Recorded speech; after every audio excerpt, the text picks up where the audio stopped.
Hey guys, it's your boy Sushi here with another Arknights Endfield video.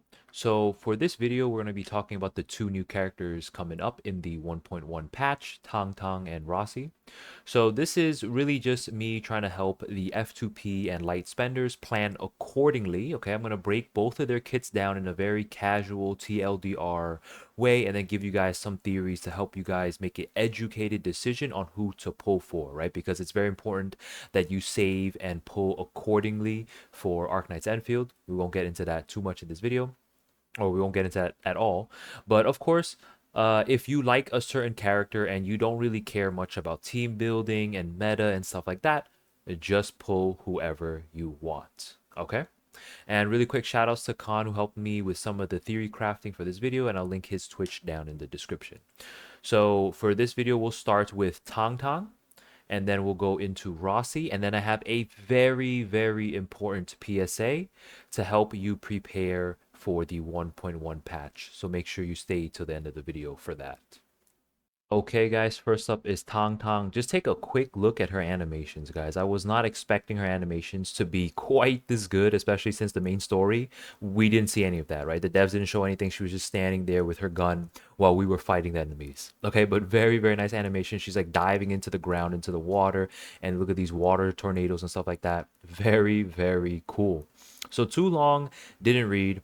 Tang Tang is a cryo sub DPS who applies cryo infliction. Okay, so pretty much you guys can see that little ball or that little water sphere drop on the ground, and it's like a little water circle on the ground. That is essentially her whole kit, right? So she makes those little whirlpools, which turns into these water tornadoes or water sprouts, as the game is called, right? So pretty much more whirlpools equals more water sprouts, which equals more damage. And then her ult, as you see here, can be used to freeze anything, even the bosses. So Tang Tang will pretty much be mainly in cryo teams. I don't think she's usable in really any other team, maybe. We're not too sure yet, right? Because we're still just theory crafting at this point. But definitely for Last Right and Yvonne teams, especially for Yvonne teams, right? Because if you are a Yvonne main, sometimes you get your ult interrupted, but Tang Tang completely stops that because she can freeze the boss in its spot while your Yvonne is dealing her ult damage, as you guys can see here. So it's very easy to determine whether or not you should pull for Tang Tang, especially since she is cryo, right? So do you run a Last Right team? Do you run a Yvonne team? If the answer is yes and you want to make those teams better, one of those teams or both of those teams better, Tang Tang will definitely improve those teams. Next up, we have Rossi. So she has even, I think, maybe even better animations than Tang Tang. And it's kind of expected, right? Because you guys, if you played the main story, you see her jumping around, dashing around, slashing down enemies at different angles. She's so badass, so cool. For me personally, I'm going to pull her because she's just way too cool, okay? She's going to be the first lolly I pull in any gacha game that I've ever played, okay? Normally, I just pull for mommies, but Rossi is just a little too cool to skip for me personally. So too long didn't read. It seems like she can be a single target physical main DPS. So maybe for mobs, you might need some help. You might need Gilberta to group them or something like that. But her kit pretty much is applying 4 stacks of vulnerability, and then you can stagger the boss, and then you just nuke them with her ult and every other teammate's ult and stuff like that, right? So you can apply vulnerability stacks whether through other physical characters or arts inflictions, where Rossi can convert them into vulnerability. Okay. One of the best things about her kit is that any art inflictions can be converted to get vulnerability. So you can use Wolfguard, her brother, for the heat infliction, or you can use Gilberta for the nature infliction and stuff like that. So you can convert any of those to physical vulnerability stacks, right? So she essentially bridges any elemental team to physical teams. You can probably run her with any arts inflictor, maybe even Tang Tang, right? I think I'll probably pull Tang Tang as well and maybe combine both of them.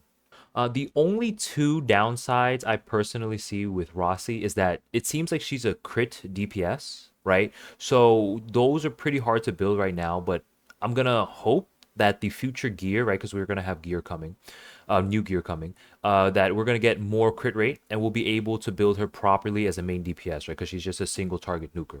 And another thing is that since her kit is so complex, it could be a little harder for some casuals to pick her up and decide to pull her, or maybe they get confused as to how to slot her into the team.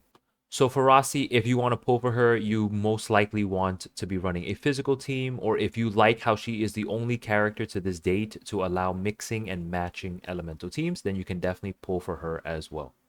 So we are at the PSA, the public service announcement part of the video. So it's a pretty simple tip, right? You guys know we're going to have new gear. Yes, new gear means we need to save these artificing catalysts. These.